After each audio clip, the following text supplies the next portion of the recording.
Hey Cancer, I'm back. So let's get started. The underlying theme or the overarching energy that you have occurring for you in the second half of November is the Queen of Pentacles. The Queen of Pentacles is a very abundant symbol. She is the mother of prosperity, if you will. She guards over these resources. I also see her as a fertile energy, someone who is able to produce, and that could be a child or things for sale or services for sale. Just depends. This pentacle represents the earth signs. The earth signs are Taurus, Virgo, and Capricorn. We're having this full moon at 22 degrees of Taurus very, very soon. That's occurring for you in the 11th house. The Queen of Pentacles is about the money. She's about her possessions. She knows where they are. She has a good earning ability, and she has she's sensitive to her self-esteem as well. That's important to her. So you may be embodying this sort of emotion, which is nice, focusing on those things that you value. The first card that I pulled for you that represents the present is the Ace of Cups. The Ace of Cups for me is an emotional blessing. It could be like a blessing from the hand of God. It could be divine intervention in some cases, not all. Definitely represents water signs. Water signs are you, Cancer, Scorpio, and Pisces. So it could be an emotional time for you during this super moon. It is very impactful. The moon phases affect you regardless, Cancer. The moon is your ruling luminary. So this full moon can be very, very impactful for you. It's going to be the biggest in 70 years, I believe.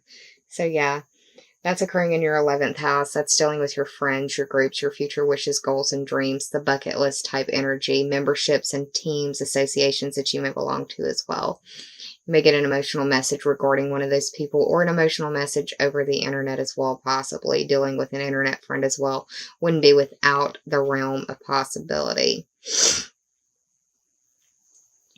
That represents the present. The second card represents the past, and this is the Justice card. This is the 9th card of the Major Arcana. The 9 represents the Sagittarius ruled house of higher education, long-distance trips, philosophy, religion, astrology, legal system matters, political matters. It also covers it covers foreign people, foreign places, foreign things. It's the higher mind expanded. It's your view of the world expanded through higher education or travel or learning, that sort of thing. Now, this card is a Major Arcana card, represents the zodiac sign of Libra. You may be dealing with a Libra. You also may be dealing with a need for balance in some way as well in the past. You could just be dealing with the actual legal system, because this does represent to me legal system matters. But it's a point of balance. It's checks and balances, if you will.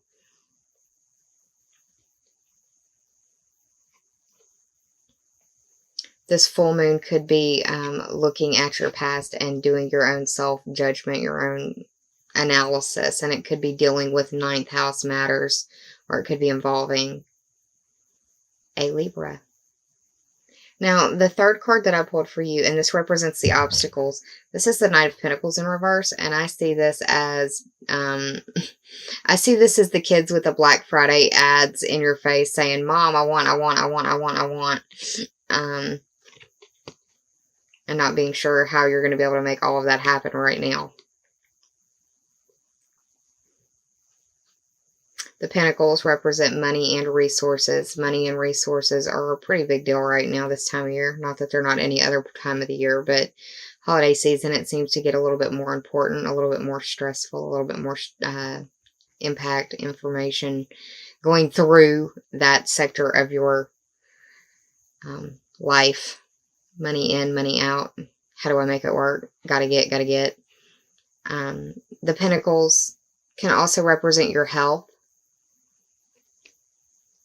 You are having Mercury move into your 6th house, and that is the Virgo ruled house of work and health, or the competency and skills that you bring to the services that you provide. It also covers your daily to-do list, the things that you do on the daily. The obstacle here is that you may have a lot of stuff to do and not enough resources to make it happen with. And I can see that happening for a lot of people. It's like join the club, stop preaching to the choir, Erica, right? I promise I'm in the choir, I'm not preaching. I promise. Now, the help in the situation is the High Priestess. This is the 2nd card of the Major Arcana, and the 2 represents the Taurus ruled house of values. That's your money, your possessions, your earning ability, and self-esteem. That's also where this full moon will be occurring for you. Like I said, it's in the 11th house, but it's at 22 degrees of Taurus, and it's funny that this is a 2 right here. The High Priestess in itself as a Major Arcana card is representative of the moon in itself, and the moon is your ruling luminary. It may be that, you know, getting out and actually basking in some of those super moon rays will help you. Even if it is to just let the emotions out, because that could be the case. This High Priestess is very empathic. She's very intuitive, and she knows without knowing how she knows. It's also dealing with feelings, like I said, getting out and possibly expressing those emotions or those feelings. But it could also be that you are dealing with some secrets. I think that's a very small portion of y'all. But yeah. When I see her, I also think of the other water signs, because they are also empathic and intuitive and all of those things. But you, on a full moon, Cancer, you know something. It's like your spidey senses tingle and you just know what's up. It would be wise for you to follow that. Always wise for you to follow that. But she's the help. The moon is the help for you. It could be that you need this expression to come out. And it could be, like I said, emotion, speech, something. The final card, which is the possible outcome, is that is the Queen of Swords, and she's in reverse. Whenever I see a major court card in reverse, I think of misinformation through intent or by accident. I don't like to say that they're lying, because I feel like that just peppers it with negativity, and that's not the case always. Sometimes people really do believe that they're telling you the truth, and they have just been given the wrong information themselves. So, take that as you will.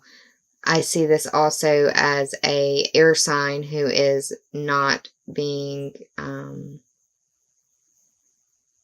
objective about the situation. Air signs are Gemini, Libra, and Aquarius, and the Justice sign mirrors the other side. It's like Justice in the past,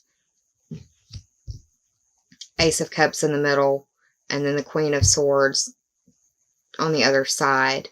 So it's like you're going through this emotional journey in some way, and you could be dealing with the ramifications of someone not being honest with you. Or you could get the spidey senses that someone's being dishonest with you as well. I could see that happening pretty easily. But yeah, the Queen of Swords being in the reverse, the information isn't correct. Either it's because she wants it to be incorrect, or because she's giving you what she's been given. Kind of like the garbage in, garbage out situation with computers.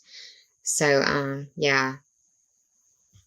Just follow your gut. I think that would help you the most in the situation. Be fair and balanced in the situation as best you can. And if you know that you can't be, if you're too emotional for it, then say you need some time. Ask for that space. Get a little bit of distance. Allow for reflection. You're really good at that if you've got the time. That's what I would do if I were you.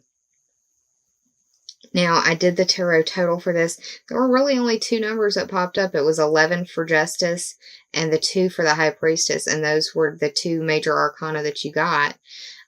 So 11 plus 2 is 13. 1 plus 3 is 4, and that is the Cancer ruled house of your home and your family. This could also possibly be speaking to your, like, the unconscious or subconscious past, like possibly playing out in your dreams, maybe feeling like you're dealing with some deja vu as well. And I say that because the High Priestess is shown up with the other stuff as well. But yeah, the 4 is home. Home is where you consider home to be or where you live. And family is who you share your home with. That can be your spouse, your partner, your roommates, your children, fur babies. If none of that is resonant, then think about your roots or your foundation. That might also apply. So let's move on to the oracle cards that I pulled for you. The first is Burning Hero. And I see a phoenix rising right here. That's just me. This is the 3rd card of the Journey of Love Oracle deck by Elena Fairchild. The 3 for me represents the Gemini ruled house of communication, short distance trips, siblings, cousins, and neighbors. So it may involve someone of that sign, or it may involve one of those areas of life for you. But for me, like I said, I see this as a phoenix rising, and that you're like burning very brightly now. You could be glowing to other people. But this situation that has set you on fire, this situation that has set the world on fire for you, is pushing you to new heights. And that right now is a really powerful time for inspiration and creation. And that, like, from hard work comes, like, your sweetly manifested reward. That you can't just sit down and be like, all right, power of attraction, this is what I want. Okay. All right, law of attraction, this is what I want. You've got to do more than just that. But if you've been doing those steps and putting in the work and putting in the time and putting in the energy and the focus and clearing the space and preparing the space for what you're trying to manifest, then yeah, this could be a time of manifestation. Or it could be a situation where you really do feel like the phoenix rising again. And if it's that phoenix rising, it's a situation that was completely unexpected and you felt like it was completely out of your hands. The second card that was pulled for you is a pretty, I have a feeling it might be controversial. I hope not, but we're going to do the best that we can. It's the 31st card of the Journey of Love Oracle deck. This is called the Christ Flame. 3 plus 1 is 4, and that is the house that you rule, the house of home and family, Cancer. For me, this card speaks to raising your vibration, and you can do that through a variety of different ways. Through your diet, and that's not, you have to go vegan. It's if you eat a lot of junk food, stop eating junk food and start eating healthy. Stop eating stuff out of packages. If it has a package or a label on it, probably not the greatest thing for you to constantly be ingesting. And I'm not just talking down. I'm taking my own advice. I can be rather lazy about that sometimes. That's my Taurus moon. You can also raise your vibration through exercise and meditation. And by raising your vibration, you allow that, like, this little light of mine. That's what I think of when I see this card. It allows that Christ flame to burn within you much brighter, and it can transform into even like a sacred flame of Christ, where you're literally glowing with the characteristics of what everyone attains to be, someone who's full of benevolence and compassion and love, humility, peace, and forgiveness, all of those tenets of the Christian faith. So yeah, Cancer. That's what I see going on for you in the second half of November. I hope that you enjoyed this reading. If you did, I'm glad. Please like, share, and subscribe. And if you already have, thank you so much from the bottom of my very grateful heart.